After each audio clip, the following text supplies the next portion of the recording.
All right. Good afternoon, everyone, or morning, depending on where we're presenting here in Canada. And welcome to today's workshop. It's a pleasure to see all of you today. My name is Steve Keller, and I'm the content and program developer here at Substance, formerly known as Drug Free Kids Canada. We'll talk a little bit about the naming change here in just a moment, but first of all, I'm thrilled to see that we've got a great turnout today. There's a lot of attendees coming, and I know more are coming in over the next couple minutes. So it's great to see that you're committed to making a difference in supporting the children and families here in our communities. And now, before we begin, on behalf of all of us here at Substance, I'd like to take a moment to extend our heartfelt thanks to the webinar sponsors for today's workshop. We're proud to have Rexall once again as our presenting sponsor. They joined us last fall as well. Their commitment to community well-being it's been instrumental. It's been absolutely crucial in supporting the conversations like the one that we're having here today and many of the other days that we work across the country. We're also grateful to the HPSA as well as Innovative Medicines Canada for their continued partnership and for contributing important information in today's presentation on how to safely return medications and protect our children. Towards the end of the workshop, we're actually going to be showing you a video that they generously supplied us with about safe medication return and drop off. Obviously, with our Safer Homes campaign on the go right now, it's important to really understand that. Now, before we begin, I would like to take a moment to invite Nick Caprio, the president of Rexall and a valued member of our board of directors, to share a few opening remarks. Nick, thank you so much for your leadership and support for our work. I'll pass it along to you. Hey, Steve, thank you for that warm introduction. And good morning, good afternoon, depending on where you are, everyone. And thank you for being here with us today. It truly is an honor for me to represent Rexall and to serve as presenting sponsor of this really important conversation. As many of us know, the back to school season is a time of transition, whether it be for children, teens, and families. It can be a period filled with excitement, but also pressure, stress, and uncertainty. And as a trusted community pharmacy, Rexall's ongoing commitment is to the health and well-being of families in moments just like this, when small actions and the right supports can make a big difference. This week, we are proud to be working alongside partners like Substance, the Health Product Stewardship Association, and local police services in some communities to host events and share information about safe medication practices, the use of naloxone kits, and other resources that really are there to empower families to take proactive steps. We are equally proud to continue our partnership with Substance, especially at this pivotal time in their journey as an organization. Their work provides parents, educators, and caring adults with the tools they need to guide youth through the challenges of stress, anxiety, and the pressures of substance use. Conversations that are never easy, but so necessary. So on behalf of Rexall, I want to thank you for joining us. I hope you find today's session informative, inspiring, and practical as we all continue to support the health and resilience of young people in our communities. So thank you again. And with that, Steve, I'll pass it back to you.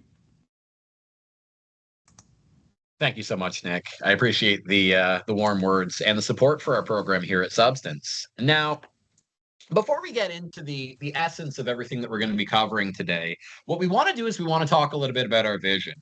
I mentioned at the beginning of our presentation that we've recently changed our branding from Drug Free Kids Canada to Substance. And our vision remains the same. What we've done is we've updated our branding to reflect that vision has evolved over the years. Here at Substance, our vision is to ensure that young people are able to live their lives free of problematic substance use and addiction. Here we understand that substance use is a choice. We acknowledge that abstinence is the most effective method of reducing harm of substance use. However, there's still a significant portion of the population that will choose to use substances for various reasons. So our former name, that title of being drug-free and promoting an abstinence approach that name might have suggested, which was not what we were doing, could lead to a bit of confusion amongst our audience. Some people might have believed that our job was going in and telling people to just say no and that no one can use substances. The issue with that message is because we know there are youth who use, promoting abstinence only is not going to resonate with them. And in fact, we've seen research over the years that has actually shown that abstinence-based programs not only don't work, but in some cases, some research has actually shown they increase the incidence rate of youth using substances. So therefore, our goal is to try to reduce the harms of problematic substance use, the harms of addiction, the risk of dependency. And so what does that mean? This is where the idea of harm reduction comes in, and understanding that abstinence is actually part of that. Choosing not to use is a choice. But harm reduction itself are the steps that we take to minimize harms. These are things like designating a sober driver if we plan to travel. It's avoiding mixing substances to reduce the risk of harm from polysubstance use. It's limiting or avoiding the use of substance prior to the age of 25 to allow the brain to fully develop. And we talk about many of these skills and many others with young people, teens, young adults, parents, and providers that work with youth.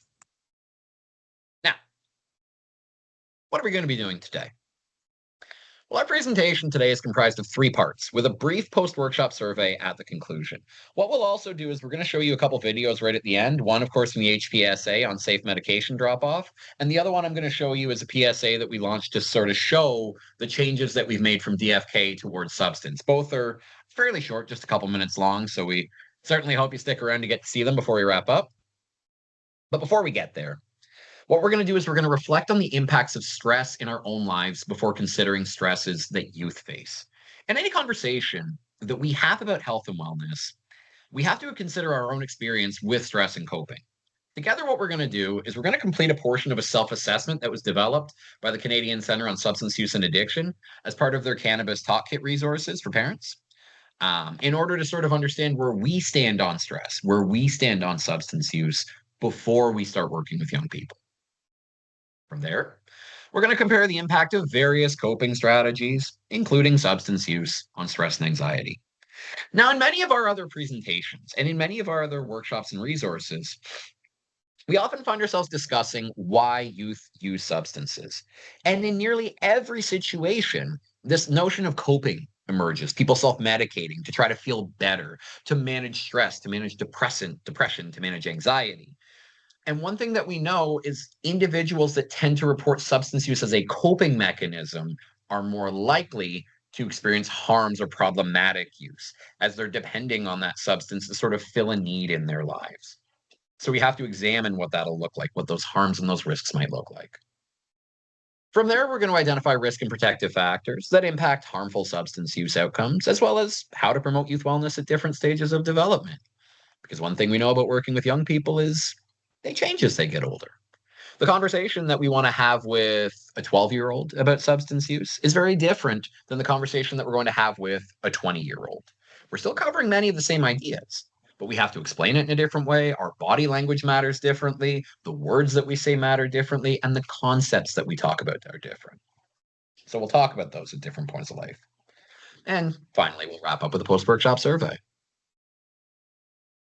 Speaking of surveys, speaking of self-reporting data, what I'd like you to do is I would like you to think back to when you were younger. And as a group, what we're going to do is we're going to conduct a 5-question self-assessment tool that was developed by the CCSA, like I said, as part of their cannabis communication guide. This assessment tool is going to help us consider the ideas of stress, coping, and substance use, and also help guide our discussion today. Now, you can follow the QR code there on the right-hand side, and if you're not using your phone, you can also follow the Menti link that I just popped into the chat panel. Now, if for any reason Menti is not working for you, as I post these questions, you are welcome to post responses here in the chat panel on Teams. And if you do have any other questions during the presentation, please feel free to pop them into the chat panel. I or our outreach officer, Sarah, will do everything in our power to try to answer your questions as we go along. So you can take a moment, and once you get all set up right there, what you're going to find is you're going to see a self-assessment exercise that kind of looks something like this. I see we've got about 28 people on right now. I'll give you a few moments to set up. And like I said, if not everyone comes over, that's okay. You can put your answers here into the chat panel on Teams as well. All right. So the first question that I would like to ask the audience is as follows. What were some stresses you were experiencing as a youth? Think back to when you were 12 years old, 14 years old, 16, 18. These ages where we saw transition in our lives. Middle school, high school, new job, getting a car, leaving for college, university. I want you to think about what were stressors that you experienced as a youth. And the beauty of Menti, if for any reason you've never used it, is all of your answers are entered anonymously. I'm not going to see who said what. So You can take a moment, type in your responses, and you'll see they start to populate this sweet and wonderful word wall that we have. I see we've got peer pressure. I see we've got bullying. We have relationships, addictions that our parents faced, unhealthy relationships, body image. And if you're unfamiliar with the way that Menti works, your larger words are words that tend to appear more than once. So the more common words tend to appear closer to the middle. So we see the idea of peer pressure, of fitting in, of bullying, of image, of grades. One of the things about this question I find is very important is when we work with young people, we always try to approach stressors sort of one at a time. We come in, we see a negative behavior, we see an unwanted behavior. They talk about something or they do something that may upset us or frustrate us, but we don't stop to realize all of the stressors that they're carrying into every conversation that they have. For a little bit of perspective, think about how many stressors you had since you woke up today. I'm willing to bet there was more than one thing that stressed you out between when you woke up and when you sat down at this presentation. We've got quite the list there. A lot of different things pop up here. And the thing about this is to remind us that stress comes from so many different places. And it's important to meet our youth, to meet our clients, and to meet our peers where they're at, because they're going to be bringing in hurt, they're going to be bringing in grief, they're going to be bringing in stress from so many different parts of their day. Question number 2. When you were experiencing these pressures, what did you need? Oh, and I see some of the other ones that popped up in the chat panel here as well were moving, transition, language, new jobs, peer pressure. So when you were experiencing all of this pressure, all of this hurt, all of this stress, all of this anxiety, what did you need?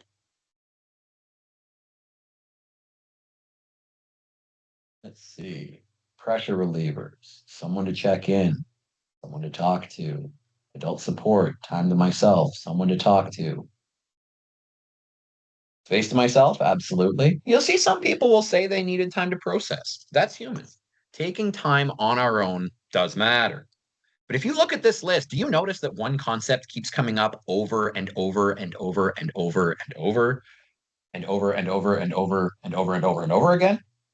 I see love, I see care, I see snuggles, I see trusted adults, someone to talk to, parents, someone to talk to, someone to talk to, someone to talk to, adult support, someone to talk to. What you needed was support.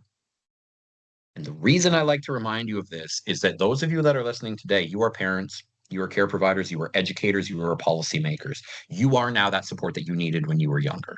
You are now the ones that when you're supporting youth, you are at the opposite end of the table. And all that stress and all that hurt they're carrying, they need you, just like you needed someone else 20 years ago, 30 years ago, 40 years ago. You're now on the other side of the table. And even though there were so many things that caused stress, look at how many of you said you needed the same thing. We all needed someone. Next question. How do you manage stress and anxiety in your personal life today? In other words, when you're having a bad day, cheers you up. What do you do when you're feeling stressed?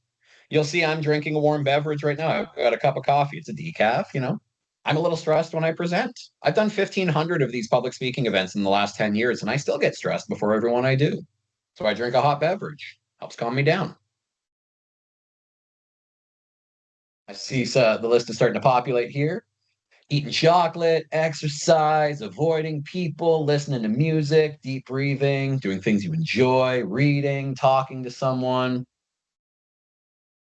You'll notice the first question I asked, you had a pile of different answers. If I were to go back, there were at least 3 dozen different answers on that board.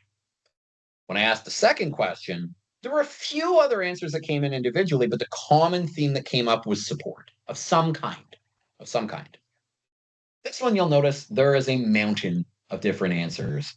Walking my dog, laying in bed, watching TV, playing sports, working out, having food, self-care, exercise, coffee, having a comfort food, having a drink, hanging out with my kids, doing yoga, gardening. The reason that this is a slide that has a lot is that it should. We should have a multitude of different strategies to manage stress and anxiety. And when you work with young people, asking them this question, the more answers they give you, the better. It's important that we have more than one solution and more than one strategy to manage our stress. Because if we only have one coping mechanism, invariably there will be times in our life that we can't use it. Let's say my coping strategy was exercise, and that was my only coping strategy. What happens if I'm on a plane flying for 3 hours and I start having an anxiety attack? I can't just get up and start pumping weights in my seat. I have to have other strategies to help calm me down. So the idea here and the importance here is to remind ourselves and to remind youth that coping comes from so many different sources. And the more strategies they have, the more able they are to manage the anxiety in their life. And of course, we're going to talk about some that may not necessarily be the most helpful, but that many of us may do anyways. And I see an example of one on the far left there where it says substances, which we'll talk about later. Question number 4. What relationship do you have with substances? Would you say it's positive? Would you say it's negative? Would you say it's somewhere in between? I actually gave you a bit of a break on this question. The CCSA's original iteration of this question only allowed you to choose positive and negative. And I joke often when I present this in person that this should be the easiest question of all because I give you the answers. I find it's the one people struggle with the most. Because it's so hard to just look at substances as a binary, that they're good or that they're bad. For a long time, our messaging around substance use focused on that, whether substances were good for you or bad for you. The issue with that message is it creates judgment and it also can show bias. And here's what I mean. If we look at substance use as a positive, I'm not saying we're wrong for saying that. However, let's just say that you are a care provider who uses cannabis and you find it helps you sleep at night. Fair point. There are people that say they smoke weed because it helps them sleep. However, we do also know that THC can cause insomnia and anxiety attacks. So if you're working with a client and what comes through in your conversation, if they're struggling with sleep, is you use cannabis to help you sleep, it may lead them to do it. But what if they're at a greater risk of developing a psychological disorder? For instance, if they're a teenager or someone who has a family history of bipolar psychosis, schizophrenia, that could expose them to harm that may not be exposed to you necessarily. The opposite is true as well. If you are someone that says you have an entirely negative relationship with substances, again, I'm not saying you're wrong for feeling that way. But if we put the focus of our substance use conversation on the negatives, if we use alcohol for an example, and we focus on people who've died of alcoholism, impaired driving fatalities, the worst case scenarios, those scare tactics that we used to use. The problem with that message when we work with youth is what happens when they don't see it. What happens if we obsess about impaired driving, which is a very important topic. But if we make that the entirety of our conversation, youth go out to a party and they've got designated sober drivers, then whatever we talked about with them doesn't matter anymore. We have to consider both sides of this scale, and we also have to remember that harms exist. People have their reasons for using, but we need to leave our own biases at the door. We need to be receptive to the questions that youth have and be willing to let them help guide the conversation instead of letting our preconceptions guide where we're going to take it with them. Last question. In your opinion, what does problematic or harmful substance use look like? Oh, and I love some of the other answers that came up here for coping in the chat panel: walking, listening to music, calling a friend. We're going to come back to this list a little bit later. You'll see why.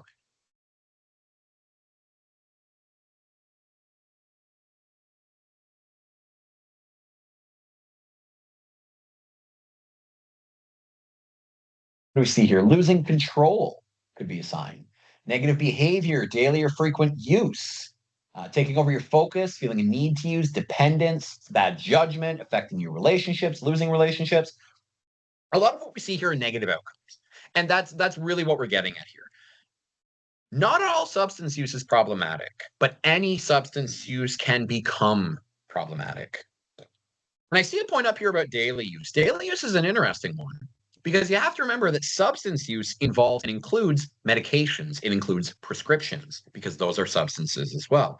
Even people that use substances on a daily basis, if they're drinking 4 times a week or they're smoking cannabis on an almost daily basis or they're vaping on a daily basis, if they're maintaining a healthy financial portfolio, if they're able to take care of their bills, if they have strong relationships with their friends and families, if they're still doing other things that they enjoy, if they're still reporting an overall fair to positive health outcome, is that substance use necessarily negative?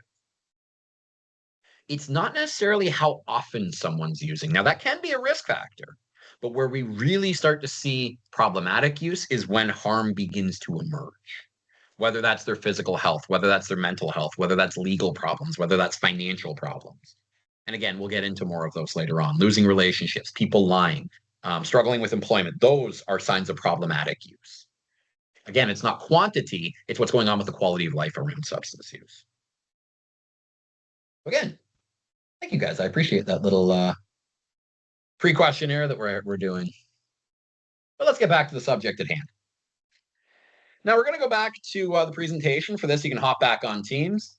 And if you would like, you're welcome to answer the question that I have here on the left in the chat panel. Which of the following mental health conditions is most commonly reported among youth in Canada? Is it schizophrenia, mood disorders, anxiety disorders, or depression? This according to Statistics Canada. I see a vote for anxiety, anxiety, anxiety, anxiety. A lot of people guessing anxiety. So you know these are the top four. The number one answer is indeed anxiety. Now, the prevalence of Canadians with generalized anxiety disorder has actually doubled between 2012 and 2022, according to Stats Canada. We know that the World Health Organization reports that about 4% of the global population currently experience an anxiety disorder, and nearly 1 in 4 hospitalizations here in Canada for youth under the age of 25 are specifically due to some form of a mental health condition. Again, most commonly associated with issues with anxiety. So, anxiety factors into youth mental health. We know this. This is inescapable. Here's the evidence of where that comes from. It's also worth remembering when we have conversations with young people that anxiety itself is not necessarily unhealthy. Anxiety is a natural and learned response to stress. I often say it's the noise in the bush response. Here I'm doing presentations. I'm actually visiting Fredericton, New Brunswick for the week. I'm doing some presentations for the university. Yesterday, I went for a walk from my hotel to a restaurant about a kilometer down the road. And as I was walking, I walked by a large collection of trees and bushes on the right-hand side. About 3/4 of the way there, I started hearing something rustling in the bushes the entire way that I was walking. I started to feel anxious. My heart rate picked up a little bit. I started to zoom in and try to focus in on what was going on. I was getting distracted from where it was necessarily that I was walking, so I kind of stumbled a couple times. I was a little uncomfortable because I didn't know what that noise was. Is it unhealthy that I thought that? Well, no, that's a natural response. What if there's a predator out there? What if there's something dangerous out there? Right? It could just be the wind, could just be my imagination. But if I don't know, that's anxiety. It's that heightening of senses. Disordered anxiety is when we begin to feel the symptoms of anxiety, the dizziness, the lack of focus, the struggling to feel motivated, the dry mouth, the headache, the mood swings, that we start to feel that in situations whereby there's not really as much of a reason to feel that elevated sense of fear. An example of this might be you're going out with your friends on a Saturday night and you're having a panic attack at the thought of getting in the shower. Or every day before work, you're crying in your car at the thought of going into the workplace. At this point, your anxiety is beginning to get beyond your control. And in CMA, according to CMHA, a diagnosis of a disordered anxiety would be these sorts of symptomologies occurring over a period of 6 months or longer. And I see someone asking if we use the word anxiety too often. I think it's more so that because anxiety is getting more attention, which is important, it's creating misconception that all anxiety is necessarily a bad thing. It's not. It's human.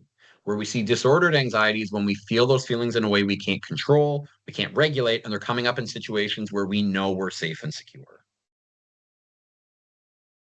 Yeah. There we are. Why is a substance presentation going on about anxiety? What do we have to gain for it? Anxiety is not a substance use issue, except it kind of is. Because we know that youth under the age of 25 are more likely to experience both mental health disorders as well as substance use disorders than any other age range, particularly your transition age youth, around mid-teens to early 20s. We also know that people with a mental illness are twice as likely to have a substance use disorder, and people with a substance use disorder are 3 times more likely to also report a mental illness. It is impossible to solve a mental illness with someone who's also struggling with a substance use disorder and vice versa. These issues need to be resolved together. And what you'll find is as you start to improve one, you can start making headway on the other. But you cannot treat substance use if you do not treat mental health. And you cannot treat mental health if you do not treat substance use. They're too inextricably connected. And I'll give you an example. If you have someone being treated for alcoholism or nicotine addiction and they're trying to work their way off a substance, but they're still dealing with trauma or anxiety or stress, and they're unable to find some other way to remedy or to cope with those situations, they've learned that those substances may help and they'd be more likely to go back to them. What becomes more important is trying to support the underlying mental health mechanism that's causing the substance use disorder, and vice versa. That's why it's important for treatment providers that work in mental health to work with providers that work in substance use or have some connection to substance use awareness, and vice versa.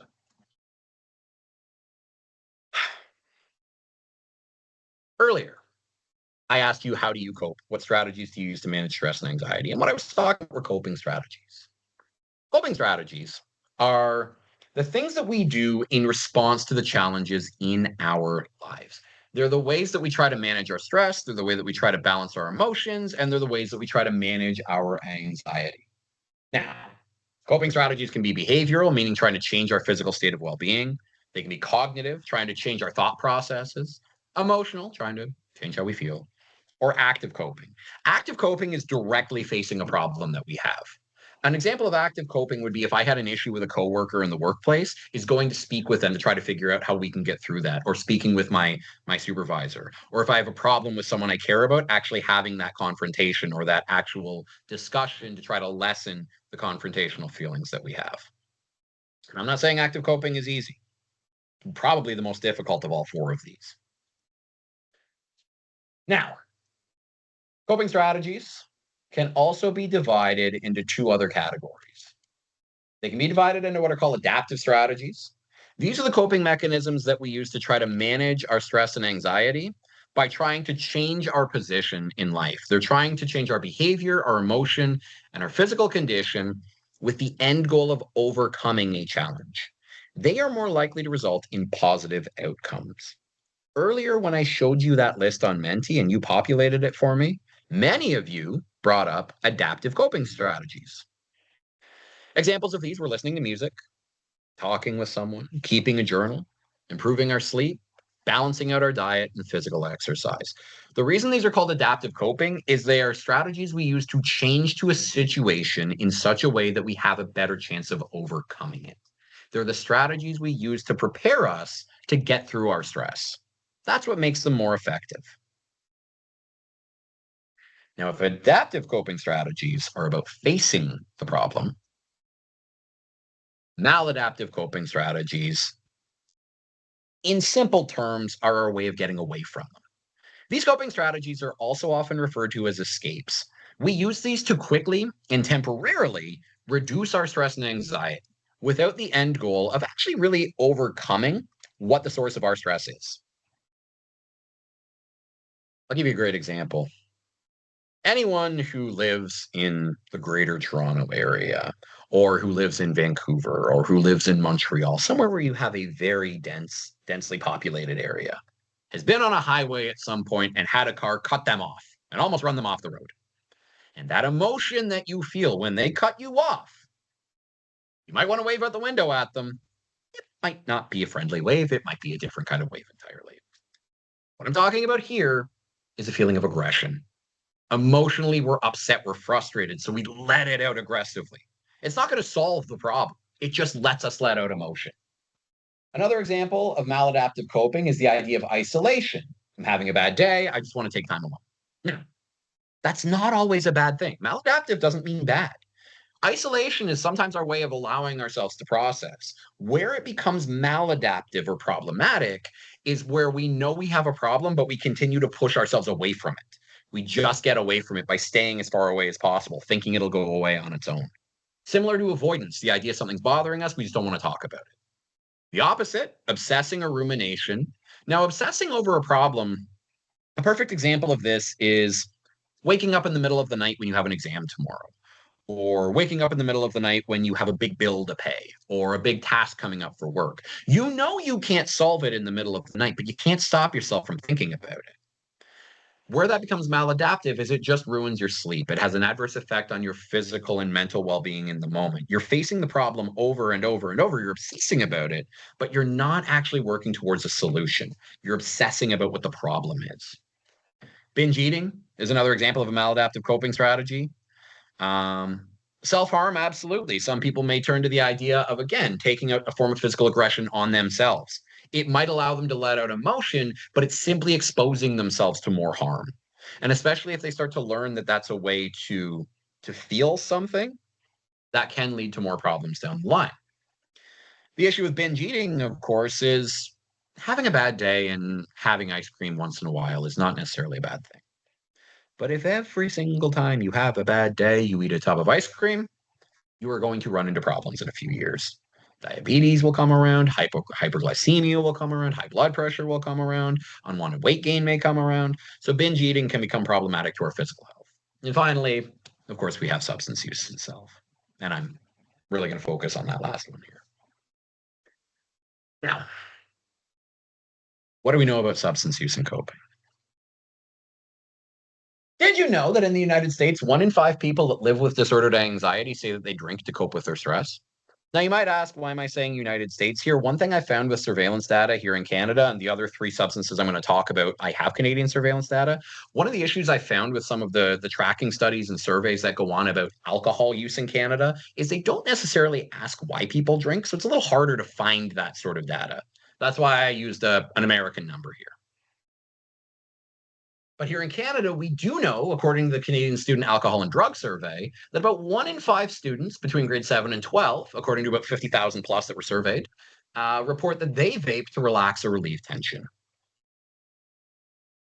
With cannabis, the Canadian Cannabis Survey estimates that youth between the ages of 16 to 19 and 20 to 24, about half who report using cannabis for some medical purpose say that the medical purpose that they're using cannabis to treat are things like anxiety and depression, which are rates 2 to 3 times higher than what we see with adults over the age of 25. It's also worth noting among youth and younger people that use cannabis for a medical purpose, over 80% of them who do not do it with some form of medical support. In other words, they do not actually speak with a healthcare provider about what their problem is. They turn to cannabis to treat their medical problem. The issue with this could be that it may not be actually working for them. It may simply be masking the problem that they have. And this is, again, this is not to devalue in any way any potential of cannabis. It's to remind people that if they are experiencing these sorts of harms or these sorts of issues, that they need to speak with a healthcare provider, with a professional, and find the support they need to ensure that whatever strategy they're using is most effective for them. Finally, the Canadian Post-Secondary Education Alcohol and Drug Survey found that approximately 1 in 8 post-secondary youth who use pain relievers non-medically say they do so to cope with stress, calm themselves down. More on that in a moment. This leads me to kind of the crux of our presentation, the center point, which is perfect because we're right around 1:30. So we're about halfway through. I'm asking a question I like to ask dead center of the presentation. Do you believe that using alcohol or drugs can cause feelings of stress and anxiety to increase or decrease? What do you think?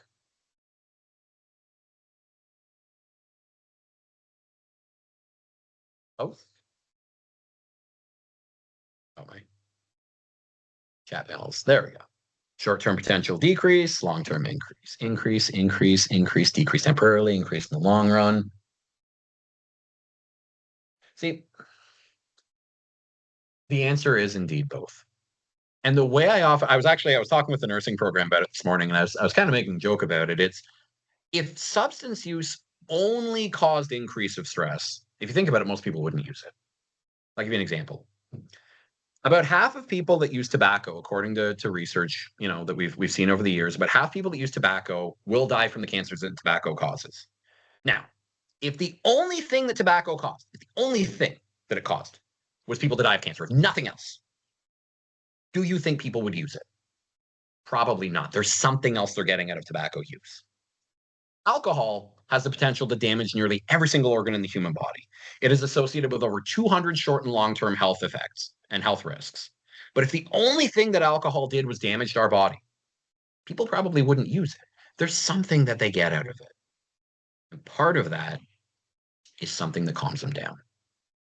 However, we do know, as some people have said here in the chat, that the research shows that there is a potential for a long-term increase and immediate and even a short-term increase as well.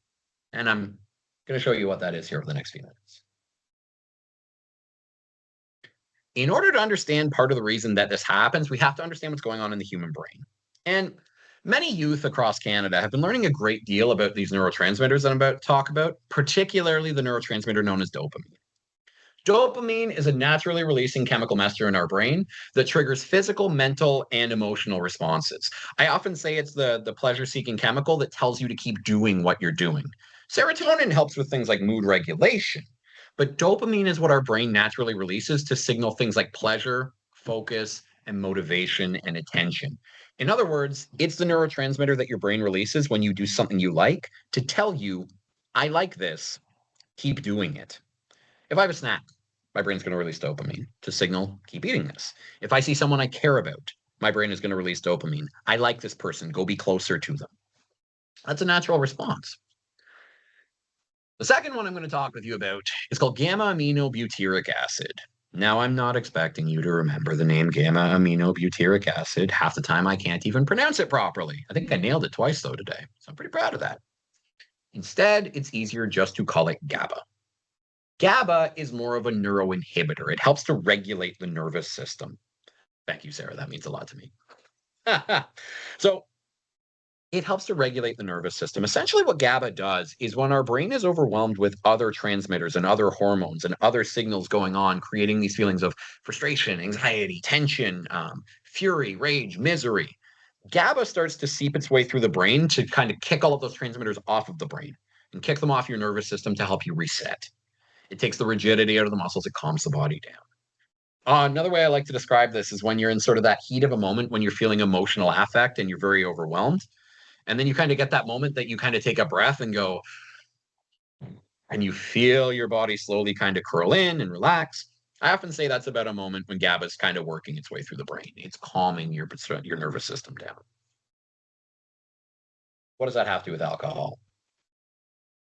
Well, alcohol is a depressant. We know that it releases inhibition, and we know that it releases tension, rather reduces inhibition. It's known for its ability to cause feelings of pleasure and relaxation. Part of the way that it does this is drinking alcohol causes your brain to start releasing dopamine. It also causes your brain to start releasing GABA. Now, the issue with this is that while that may sound helpful to someone who's stressed, it may calm them down in the short run. But number one, the common and recurring use of alcohol, like the other substances we're going to talk about today, can create a feeling of tolerance, not just to the substance, but to the dopamine it releases as well. So what starts to happen is our brain doesn't react to that transmitter the way that it used to, and we start to need more to feel the same effects that we used to. Alcohol does this, nicotine does it, THC does it, opioids does it, or do it rather. So what starts to happen is we start to crave the substance more, not just to feel pleasure and motivation, but in some cases, just to feel balance. And when we don't use, we start to feel anxious. We start to feel insomnia. We start to feel panic attacks. We start to feel unwell because we're not getting what we want. Now, alcohol in the short term can also cause an increase in GABA release, which can make a person feel more relaxed. However, over time, research suggests that alcohol can actually harm the production of GABA, which lowers the amount that's available to a person. This can worsen or prolong feelings of anxiety and stress, leading to developing or worsening physical, mental, or emotional health issues. So again, in the short term, we may see an improvement of someone's stress and anxiety when they have a few drinks, but in the long run, even later on that night, or in the weeks to come, in the months to come, in the years to come, as they continue drinking, they may struggle more with anxiety, with depression, with mood, or I'll say mental health overall. What do we know about nicotine? Well, similar to alcohol, nicotine causes the release of dopamine in the brain. In fact, Yale University actually reported about a year ago that nicotine and opioids can actually release dopamine through the brain 10 times higher than the rates of doing other things that we enjoy. So essentially what it'll do, especially to a young brain, is it will groom that brain very quickly to become tolerant, to look for it, to need it, to feel better. And that overwhelming amount of dopamine creates the concentration, the relaxation, the pleasure, the motivation. This is why when people are anxious who vape and smoke, they take a break, or that stick a nicotine pouch in their mouth. They take a break and they go use nicotine. The problem with nicotine, among other things, when we look at stress and anxiety, is that nicotine will take effect very quickly. It can come on within a couple minutes to a few seconds because it goes into the lungs when we inhale it, which then hits the heart. The heart then pumps the nicotine up to the brain. It's very quick. The problem is nicotine will wear off after about 30 minutes to 2 hours. And what happens is when nicotine wears off, the brain begins to very quickly go through withdrawal of nicotine. And the symptoms of nicotine withdrawal include things like restlessness, irritability, mood swings, anxiety, sleeplessness, insomnia, dry mouth, dizziness, lack of focus, headache. If you think of all of those symptoms of nicotine withdrawal, do they sound familiar to you? Do they sound like something else people go through? What do you think? Nicotine withdrawal mimics anxiety and stress. So the problem is nicotine will make your stress go away very quickly, but it will make your anxiety worse, especially if you are someone struggling with disordered anxiety or panic attacks or anxiety attacks. Because in the short term, it will make it go away and it does it quickly. So your brain learns that nicotine will help. However, as the stress returns from whatever's stressing you out and couples with the feelings of nicotine withdrawal, which mimic stress and anxiety, our brain will read that as we're stressed. So what do we do to feel better? We go light up again. We go use more. We vape more. We smoke more. We use more. And that's what creates that cycle of addiction. In fact, estimates on nicotine addiction are that approximately 80 to 90% of people that start using nicotine become addicted to it, particularly teens. What about cannabis? Well, for some people, THC, tetrahydrocannabinol, may reduce feelings of stress. And if you want to learn more about any of these substances, we actually do full presentations that explore these substances in greater depths vis-a-vis their effects on the body risks. Today, we're really just looking at the mechanisms of how they impact stress and anxiety. So in case you're wondering why I'm not talking so much about like impaired driving or cancers, things like that, not quite so much. We cover those more in other presentations. Today, we're really just thinking about stress. We're really thinking about anxiety. Cannabis can reduce feelings of stress. In the short term, it may make someone feel more relaxed. However, for other people that use cannabis, THC can cause paranoia, delusions, panic, anxiety attacks, as well as insomnia. We also know that youth under the age of 25 that use cannabis are twice as likely to develop a cannabis use disorder as adults over the age of 25. And the available evidence to date does not support the use of cannabis as treatment for mood disorders. In fact, what we've actually seen in research, I believe it was from 2023, 2024 in Ottawa, conducted by the University of Ottawa, Ottawa Hospital, and the Institute for Clinical Evaluative Services, what we actually found was that heavy and regular use of cannabis does not reduce anxiety, but it actually increases the risk of anxiety disorders. In fact, Canadians who visited emergency departments due to cannabis-related harms between 2008 to 2019 were actually 4 times more likely to go on to develop a new anxiety disorder within 3 years versus the general population. They were also 4 times more likely to be hospitalized due to an anxiety disorder. And that risk was even higher among youth under the age of 25.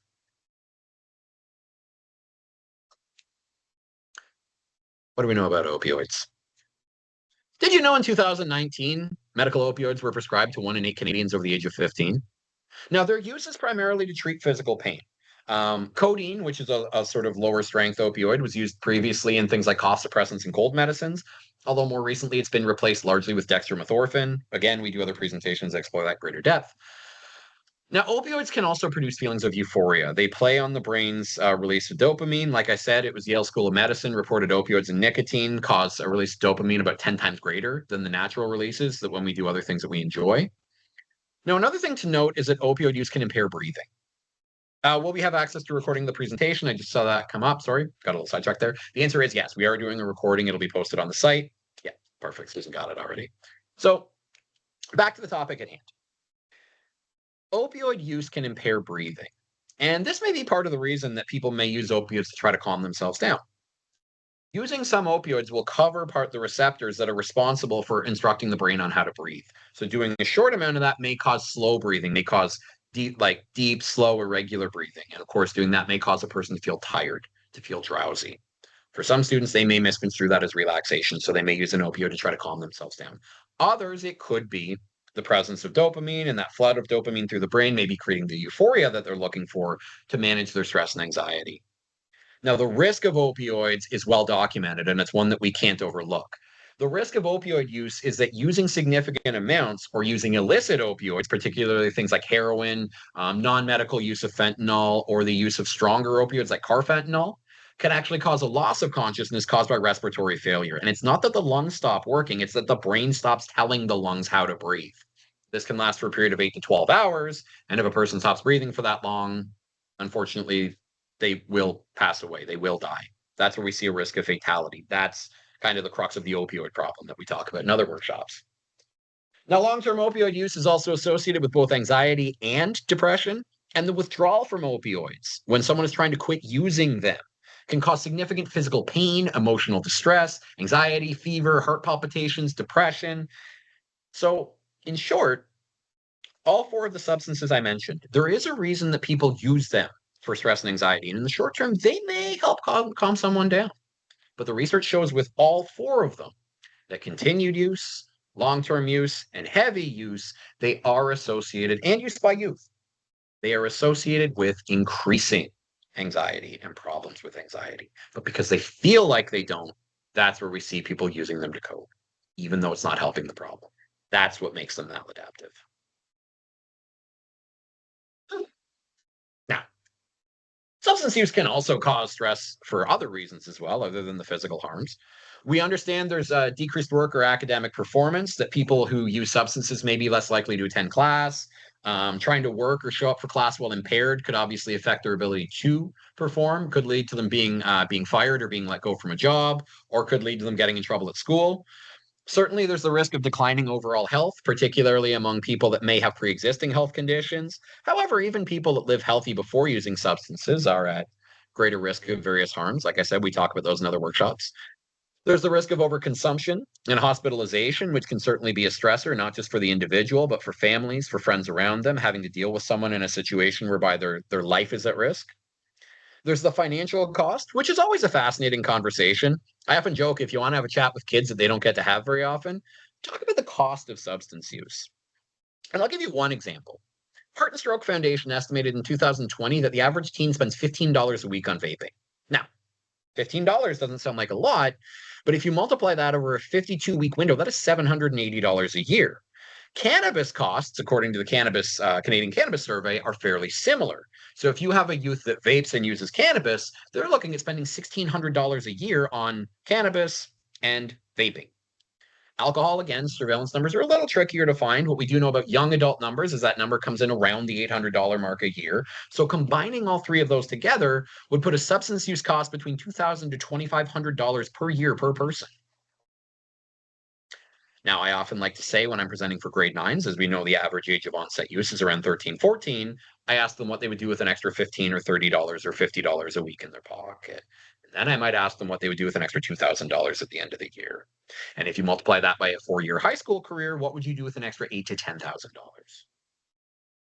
And when they do the math with you, they will find this number is not that far off. But again, conversation for another day.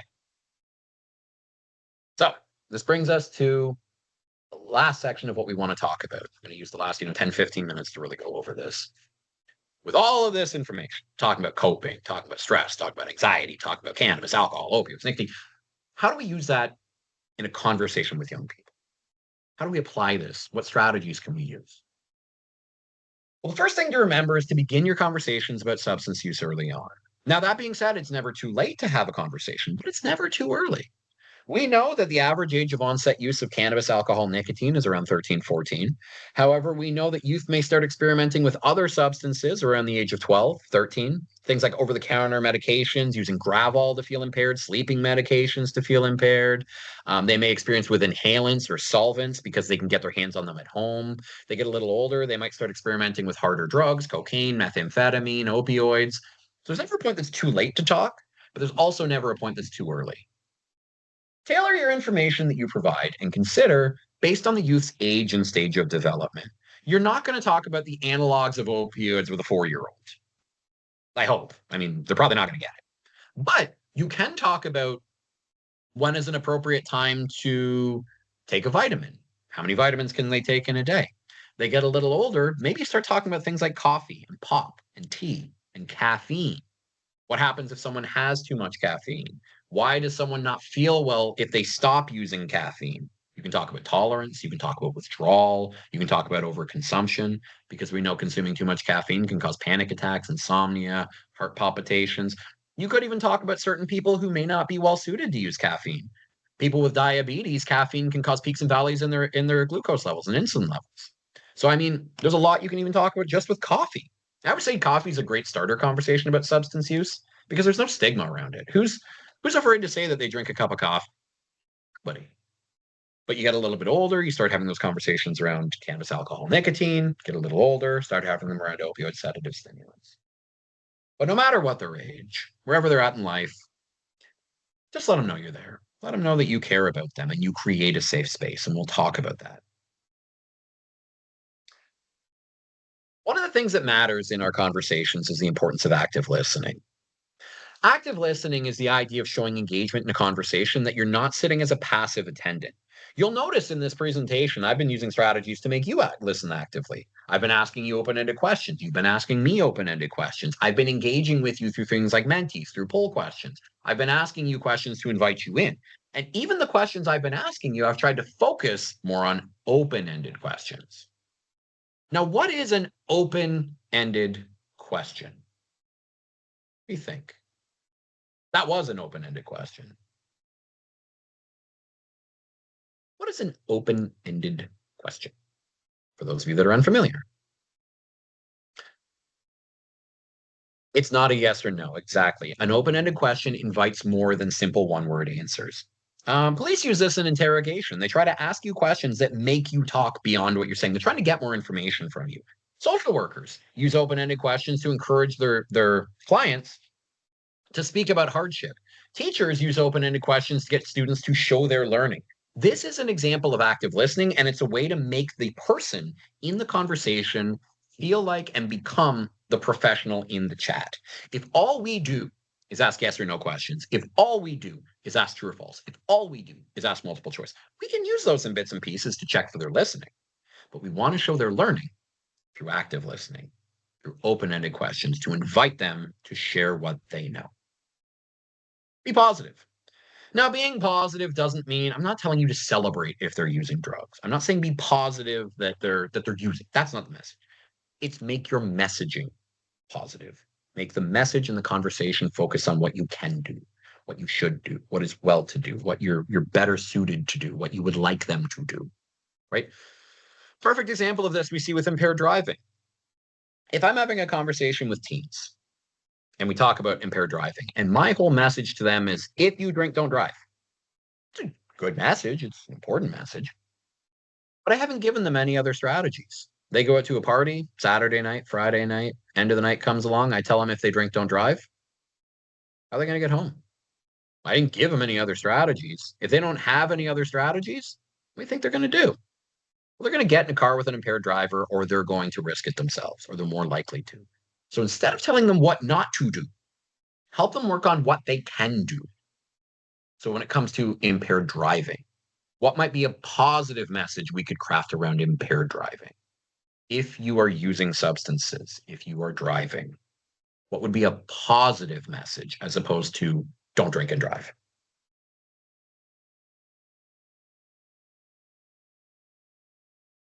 What do you think?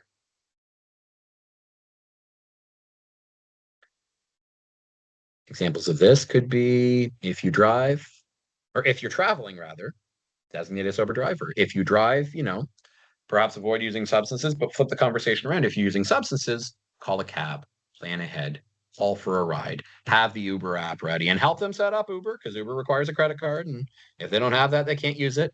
Let them know they can call someone, give them options. And you'll actually find youth are more likely to follow through on those options if you ask them and they tell you what their options are, show they're aware of them. Let them know you hear them. Summarize what they say and ask questions. Ask permission and offer empathy. At the end of the day, remember earlier when I asked what you needed at the very beginning of the presentation, when I said, what are your needs? And you said you needed someone to support you. That's what they need. They don't need someone to tell them they've done wrong. In many cases, they may know they have. What they need is someone who cares about them, who doesn't judge them when something's going wrong. They just need you to be compassionate. Doesn't mean you have to be thrilled about what happened. It means that you care. Now, you also understand that youth have different interests at different points of their lives. Your elementary, middle school youth, they like routine, they love their family, they like to learn.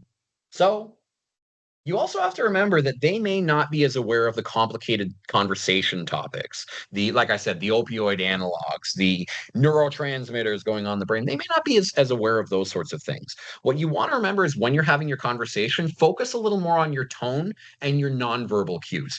Youth live in emotion at that point in their life when they're very young, when they're in middle school, when they're in early high school. Their brain is learning to become more logical, but essentially the emotional part of their brain is far more developed. So remember that your body language and your tone matter just as much as the words you say. Think about when you were a youth yourself. The people that you trusted the most had a tone that you trusted the most. Maybe it was warm, maybe it was calm, maybe they were someone that looked you in the eye when they spoke, maybe they were someone that let you speak somewhere comfortable. Maybe they were someone that was a little bit more formal, direct, buttoned up. Maybe that's what worked for you.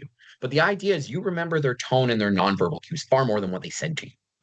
As you got older, though, you started to remember more of the conversation. Keep yourself educated and avoid fear tactics. Great place you can actually look for resources. Shameless self-promotion number one is our website, which is talksubstance.org, formerly known as drugfreekidscanada.org. We're in the middle of updating our websites. You might notice some of the older parts are still there, but we're in process of updating. You can find all sorts of great resources there. Perfect. Susan just put it in there too. Now, move on to the next section here. I want to make sure we get through all of this before the end. So, we know high school youth, they get older, they're social, they're defiant, they're passionate, they're emotional, they're independent, ish. They're learning how to move out. They're learning how to be their own person, but they still are young. So your presence and your tone matter just as much as the words you use. Stay calm. Pick a time you're together to bring up substance use. Express concerns in a non-judgmental way, asking them open-ended questions, asking how they feel about things, asking what they think about things, and discussing the risks of recreational use. You can also work together with them to develop strategies to help them get out of risky situations. I mentioned at the beginning of the day, my job's not just to tell people to say no.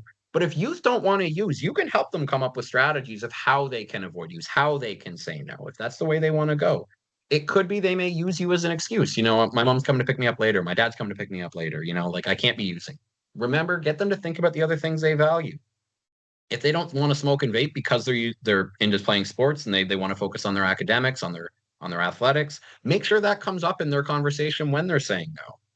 Again, it's not a just say no, but there are youth that will say no. And that is a healthy approach. That's an okay approach.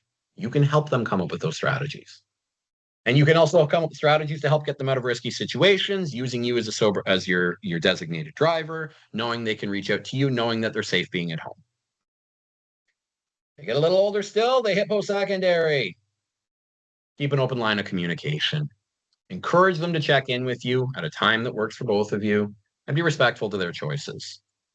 Get to know their friends and interests because their friends and interests change. I have two nephews, 6 and 4 years old. They love Bluey right now. Oh man, they love Bluey right now. 10 years from now, they might not still be interested in Bluey the way they are now. I mean, I don't know. Their father's 45. He still loves Bluey. So maybe they are. I don't know. But the point is, their interest will change as they get older. You want to keep up with that to show them you still care and you're still checking in with them.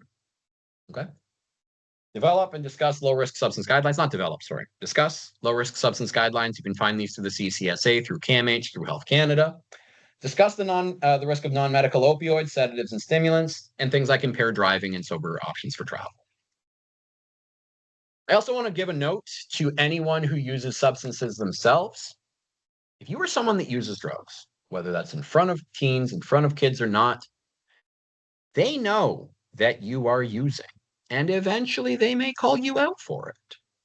If they do, even before they do, I recommend that you take the time to evaluate and reflect on your own use and showing youth that you use substances to cope, coming home and having 2 glasses of wine every day, smoking every time you're stressed out, smoking weed before you have a big project coming up, can send the wrong message to them that substance use is a healthy and safe way of coping.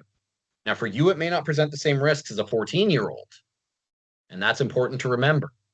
You also want to remember that if you feel concerned about your substance use, or if they communicate concerns about your substance use, it may be a time for you to reflect on whether or not you may need support yourself. And it's okay to ask for help. If you don't feel comfortable talking about your use with them, that's okay. You can maybe put the focus on them. Ask them, how does my use affect you? How is it maybe impacting your own decisions? How is it affecting how you feel? How does my using substances, or how does knowing that I use substances, cause you to think differently about these things?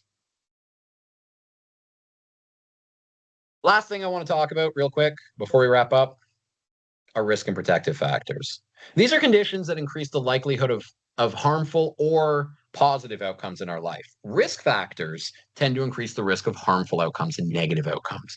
Many factors play into a youth's decision whether or not to use substances.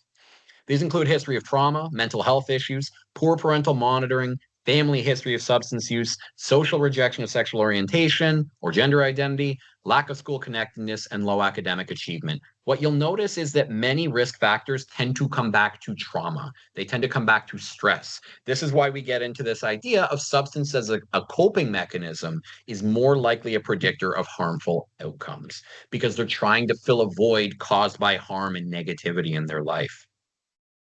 Transgender youth, non-heterosexual youth are more likely to report substance use. However, they are also more likely to report being bullied, being assaulted, being denied work, being denied employment, being laid off first, being denied safety and security. It's that trauma that leads to coping. It's that stigmatization, precisely, that leads to trying to cope with substance use. Youth who report trauma, abuse, neglect in their life are more likely to report using substances. This is the sort of contrasting idea to the gateway hypothesis that we used to hear of 50 years ago. It's not that smoking weed is going to make you try harder drugs. It's if you are using cannabis because you're dealing with trauma, you're going to find that cannabis doesn't fill that hole. So you might look for other things that do, including harder drugs. It's not because you used, it's because you're suffering. So if all of these are risk factors, the protective factors that we see that tend to work antagonistically tend to be the opposite. They tend to be having supportive family, loving family, engaged communities, positive academic outcomes. And positive academic outcomes don't necessarily mean straight A's. I've seen kids that get pumped when they get C's and D's, and that's great. I'm happy for them. Whatever success looks like to them, when they have access to strong social supports, when those social supports work together to ensure that youth are being supported as a holistic or by a holistic community. When we have physical inclusion, when we have physical safety, social inclusion, active community engagement, we're more likely to see positive health outcomes. This may not mean they never use substances, but the risk of that substance use becoming a problem is significantly lower. The way that we map these things at school and in the community is by promoting and organizing sports teams, after school programs, intramurals, coaching, stewardship. Those things matter because you show to youth that you care and you encourage them to do the same. Promote expectations that are attainable, fair, and equitable. Share resources between agencies to increase awareness of the multitude of services, and many of you are great providers at doing this, but this is why you do it. And encourage and promote unused drug drop-off and return, which I'm going to show you is the very last thing before we wrap up. When you're at home, celebrate healthy choices. Your kids make healthy choices. That's a good thing. Point those out. If your child or teen comes home from a party and they've been drinking, but they got a sober ride home, you are glad they got home safe. Acknowledge that and celebrate that. Because if the first thing you do is give them a hard time for coming home drunk, they're not coming home next time. They're going somewhere else and they're exposing themselves to more harm. Celebrate the healthy choices. Help your child take part in their interests. Stay connected. Store your medications and substances in a secure manner and support your child no matter what. Now, I did say I had one more thing to show before we wrap up. So I'm going to make sure that my sound is actually on right now. So I'm going to go back to my screen share here. Include my sound. Here we have from a guide to safely disposing of unwanted medication. Come on. Here we are.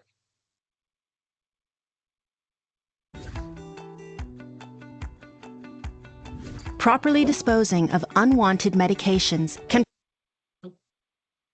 protect communities and the environment. Follow these 3 easy steps to safely dispose of unwanted medications.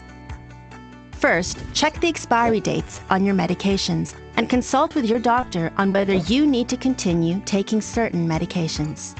With HPSA's Take Back programs, your local pharmacy can accept a variety of medications. Consult with your pharmacist if you're not sure about a specific product.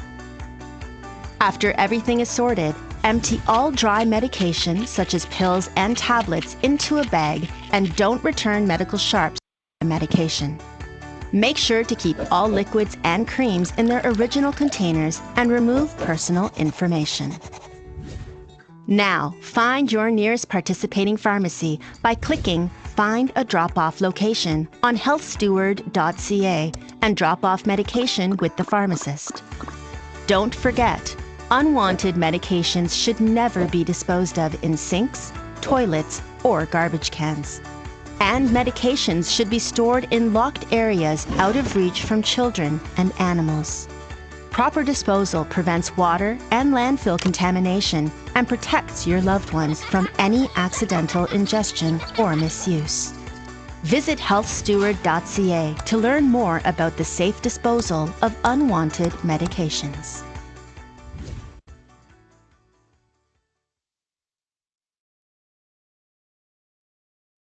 Awesome. So again, just a quick reminder, identifying unwanted medication, transferring medications such tablets into a clear bag, and finding out where to return medications using the collection location map. I want to thank the HPSA for putting this together for us. It's an excellent resource for you to look into, and it's absolutely crucial. Part of safer homes is the importance of returning substances safely. Again, I do want to thank you all for joining us today. I do have a post-workshop survey. I'll share the link here in just a moment that you can fill out to let us know how things went. Let us know what you liked. Let us know what you'd like to see different. I'm just going to post that here into our presentation. I know some people have already dropped out. That is okay. I understand they have other things to do. Got a quick post-workshop survey if you can take a moment to fill it out. But I would like to once again express concern to the sponsors that we had today. Having Rexall come in to speak absolutely is very important. The HPSA for the safe drop-off return is a very important conversation to have too, especially not just in the month of September, but at any point of the year. Keeping medications out of the hands of youth, especially if they're looking for something like we've talked about today to try to feel better, is going to reduce the risk of harmful outcomes. Many places where youth can actually find prescription medications, unwanted medications, are at the home. Whether that's parents, whether that's grandparents, whether that's guardians. So it's very important to keep those out of reach of youth and in a place that is safe. And if they're expired, if they're not being used, it's important that they are taken back to local pharmacies and safely disposed of. So again, I want to thank you as well for your participation and your thoughtful engagement. Now, we've received a few questions about access. As you know, this session has been recorded. I apologize. My internet decided to take a break for a minute. I talked too much. I think it just dropped me for a moment. And for our French-speaking participants, please know that we will be offering the same webinar 1 week from today. And you can keep an eye on our website, talksubstance.ca, or .org, rather, not .ca, talksubstance.org, where we will be sharing details about upcoming webinars throughout the year. And on behalf of everyone here at Substance and all of our partners, thank you so much for joining us. And we really hope that you were able to take something away from this important conversation. Thank you, Steve. Thank you, everyone.